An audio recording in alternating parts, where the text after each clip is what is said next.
So before we get into it, I have to mention a couple things. So Aung San Suu Kyi led the revolution against the original military dictatorship, right?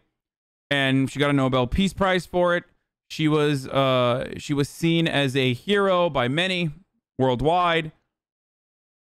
But then when she assumed some form of power, which the military still had a lot of control over, by the way, in Myanmar, the military still maintained some control over and had kept her arrested for 15 years.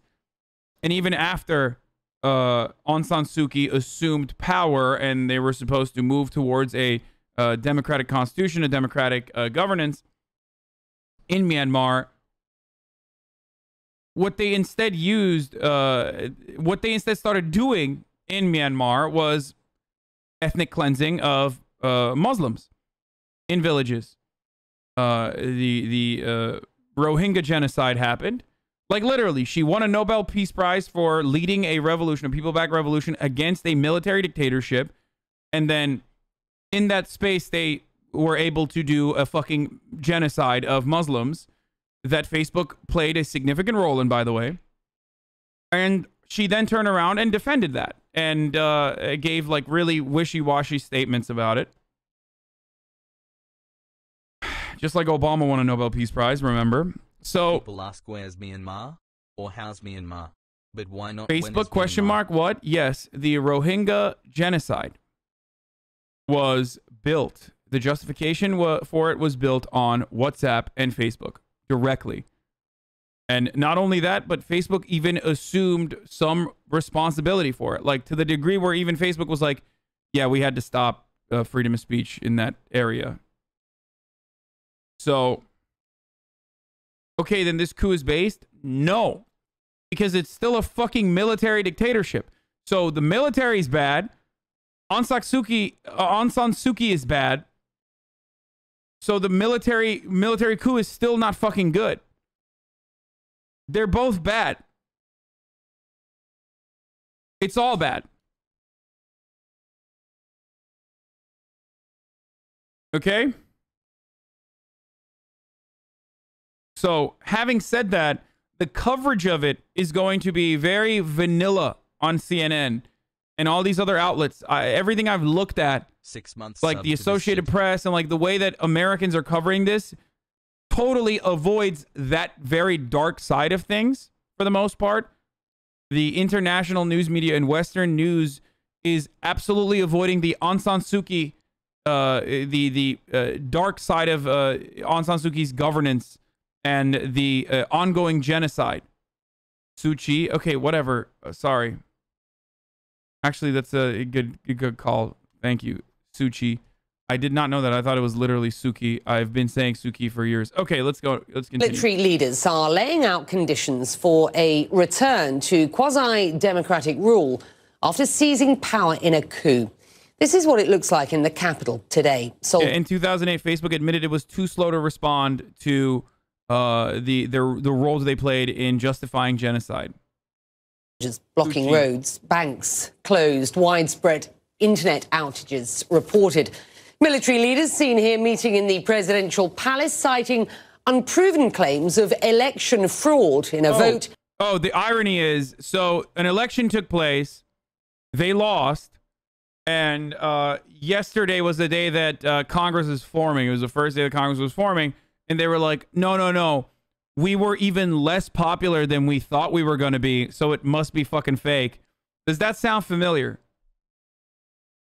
I mean, they actually did the stop the steal shit and followed through on it, but they did do that. Their party lost. That's the reason for the coup. The military now says it will return power to whichever party wins a free and fair election, though it does not say when that election will take. Also, from what I understand, no, they did give a timeline. They want to do another election, but a year from now, if I'm not mistaken.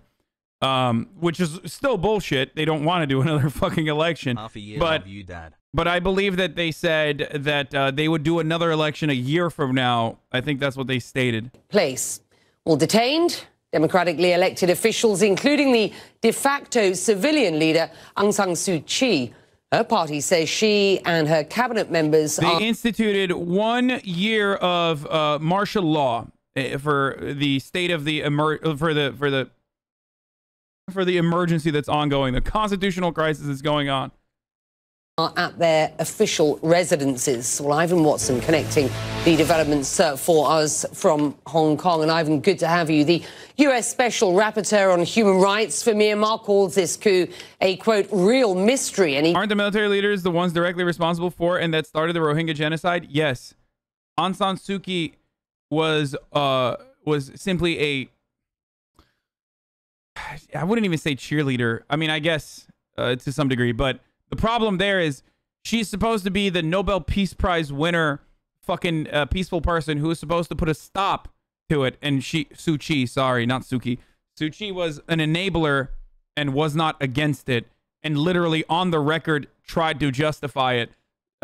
So that's what I'm saying. She was like playing the role of an apologist for a literal fucking genocide occurring. So it's bullshit. He points out that the military already had sizable power after writing the constitution that it just overthrew. She doesn't have leverage over the military. That's what happened. That's still fucking bullshit, dog. What the fuck are you talking about? She literally fucking overthrew a military dictatorship. Then what the fuck? What good does that do then?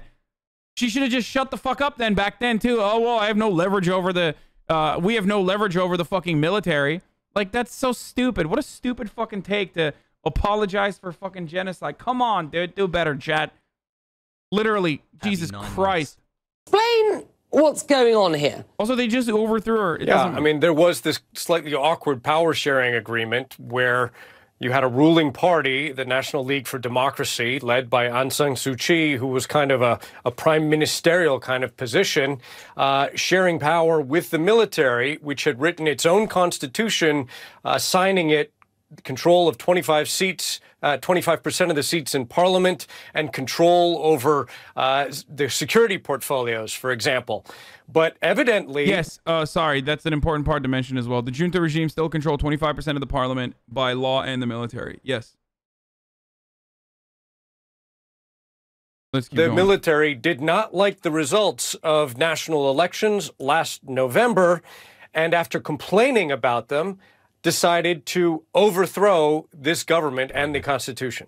And for the record, the point I'm trying to make is that the same international pressure applied to the military junta that allowed them to even put a puppet civilian leader, functionally a puppet civilian leader, in charge, is that exact same fucking pressure you could have applied to stop them from doing genocide, or at least try to stop them from doing genocide. And then, you know, if you say, I'm not going to say junta, I don't care, dude. No. Suu Kyi is one thing. It doesn't fucking matter. Stop. It is a textbook example of a military coup. Troops showing up before dawn at the homes of elected lawmakers in Myanmar, arresting them in the dark. No. An announcement read out on the military-owned TV channel declaring that this man, Military Chief Min Aung Hlaing, is assuming control of the government. The state of emergency is in effect nationwide, and the duration of the state of emergency is set to 1 year. Now detained and held incommunicado, the country's de facto leader, Aung San Suu Kyi, along with the president and a growing number of other top government officials from her National League. They got hella drip, though. I will give him that. They got great drip. Very drippy. For both the military and Congress, or whatever the Democracy Party. We've also heard that, you know, activists, some student leaders, politicians from around the country, not just in Naypyidaw and Yangon, they've been taken. And, you know, there's just no way to verify where they are or what they're doing. For many in Myanmar, the military's shocking power play is a traumatic reminder of what up until 2015 had been more than a half-century of military dictatorship where any public dissent was brutally crushed. It's devastating because now people are wondering, are we going to live under another 5 to 7 decades of this shadow over us? During military rule, Suu Kyi became an international symbol of Myanmar's pro-democracy movement, winning a Nobel Peace Prize while under house arrest in Yangon for some 15 years.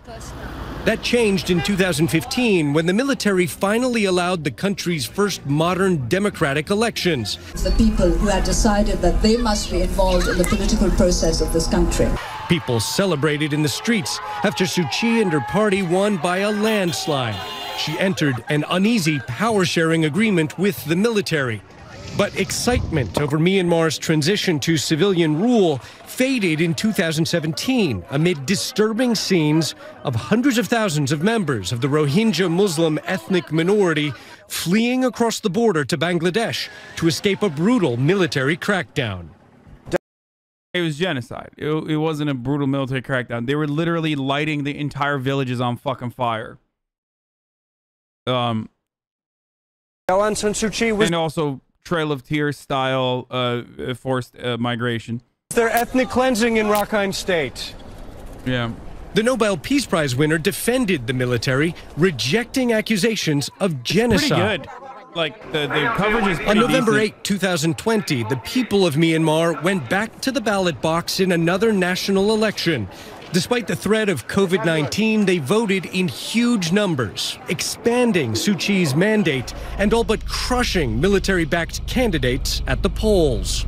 Without providing evidence, the military claimed electoral fraud and has now used these claims to justify its overthrow of the government. The Burmese military has proven themselves very capable of slaughtering its own people. So we have an extremely, troubling situation from here on because the pretense of civility in politics, pretense of democratization is finished.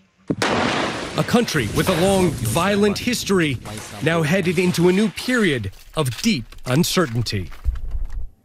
Now, Becky, there have been a growing chorus of international voices, heads of state from Europe, the U.S., the UN, Australia, New Zealand, calling for the military to immediately release the detained government officials. Meanwhile, one of the only functioning TV stations in Myanmar, the military-owned channel, has been running some really classic military coup programming. We may be able to show it to you now. It's just basically an endless loop of images like this, showing and celebrating the military that have now seized power again and disenfranchised millions of voters months after the November 8th election. Becky. I got homies who DM me that are literally there right now. Like, there's people, not homies, like, some of you guys are fucking literally tuning in from Myanmar. I know because some of you sent me DMs. And one of them was talking about how, like, I went to sleep and woke up to a military dictatorship, and they're saying that they're going to fucking cut out our internet soon. For many of our viewers, Aung San Suu Kyi will be the face that they recognize when we report on stories. By the way, that's what it looks like when the QAnon conspiracies, or I guess like the forced military takeover, whatever, that QAnon conspiracists are like fucking freaking out about or wanted. That's what it actually looks like. So that's, not to bring this always back to like American, not to always bring this back to American politics, but like, that's what it looks like when you actually do follow through on the QAnon conspiracies. It wouldn't be like lovely, rose-filled experiences that are peachy. Out of Myanmar, of course, she is popular at home, as you pointed out in... Also, here's another fucking warning, which time and time again has happened, but if you let the military fucking run wild and genocide Muslims and you turn the other cheek, eventually the military is going to turn their guns on you as well, as they originally did and had done so for a very long time. So, when you had a semblance, a crumble of international power and also recognition, You could have used that as an opportunity to literally fucking eviscerate the remaining 25% of military power, and it didn't happen. Why do you have two emotes named Hasino on BTTV? Wasting slots? Your report, but internationally she has fallen from grace, roundly denounced for failing to speak out against these alleged atrocities carried out against the Rohingya Muslims by the military. Is it clear what her fate might be as a result of this? Yeah, that's this big question right now. Her international status and reputation have been harmed. She was on public international platforms defending the very same military, which now apparently is holding her under house arrest. That said, she still enjoys an incredible amount of support at home. I mean, her electoral mandate, her party's electoral mandate grew from the election in 2015 to the election in 2020. So her denial of the atrocities committed against the Rohingya minority did not hurt her popularity and her base of support inside Myanmar. There is controversy over whether or not she put out a statement on Facebook, whether or not it was authentic, calling on people to go out and protest against this military coup. And we certainly haven't heard or seen her directly since the military swept in this way. And it's really going to be a question of where things can go from here. As some of the analysts I've talked to have pointed out, the military was completely in charge recently enough that people remember the punishment that comes if they try to stand up to the military. It results in massacres and savagery in the streets. Buddhist monks within the last 15 years who their protests were crushed by this very same military. There may be a test of wills that may have to play out. On top of this, you have a number of ethnic militias. Guys, stop saying America fucking inspired these guys, okay? That's a little... Like, it was a military dictatorship beforehand, okay? They just went back. Its nature is healing. It was Myanmar's nature is healing moment, okay? Like, it's not like they were a democratic country and all of a sudden they're like, oh yeah, we saw what's going on in America, we should do that. Like, I know everyone rushes to make these sorts of comparisons, but it's for the rest of the world, like, for the rest of the world, they'll do it regardless. Little American centers of people to assume America caused this, yeah, and America is responsible for a lot of horrific atrocities around the world, but I think the military wanted to regardless. It's more so that, like, every fucking authoritarian dictatorship literally says these elections were fraudulent, and then they exercise more control, maybe even institute martial law and forcibly take over the government.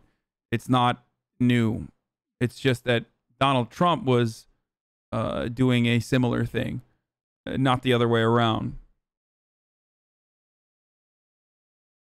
January 6th, the military protected the civilian government in America. Burma was military attacking... What? Burma was military attacking civilian government. Burma was actually a coup, not the Lipschitz that Lipschitz called the Chud occupation. Yeah. That is a real coup d'etat. Not what happened in America. But that is what the QAnon people wanted, was a real coup d'etat. That's what it looks like when you do a real coup d'etat. Still at war with the state, who have been warring against the Myanmar military for generations. All of these factors will contribute to real instability and uncertainty moving forward in this Southeast Asian country. Made all the more difficult with extremely difficult communications with the country as things stand at present. Here's one incredible moment captured on video. A woman was doing her regular aerobics exercises. This is literally like, if it's not such a striking juxtaposition, this is literally like TikTok. You know what I mean? Like, we make fun of how like TikTok dancers will do like fucking dancing in front of their like you know, grandparents on a fucking ventilator in the hospital. Like, this is basically the Myanmar version of that. Watch this fucking turn into like the TikTok dance. That like this becomes like a TikTok dance. She becomes famous, and everyone's doing the coup dance. You know what I mean?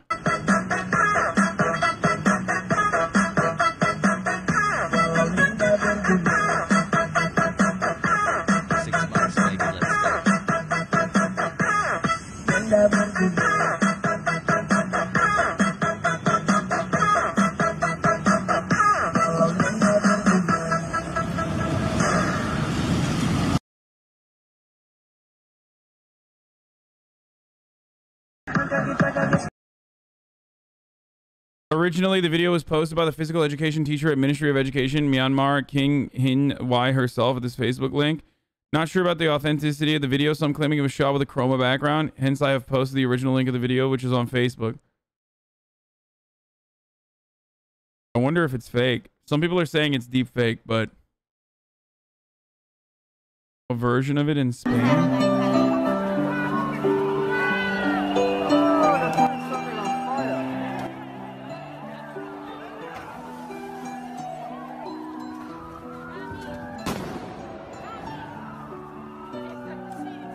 This would have been you if Bernie won.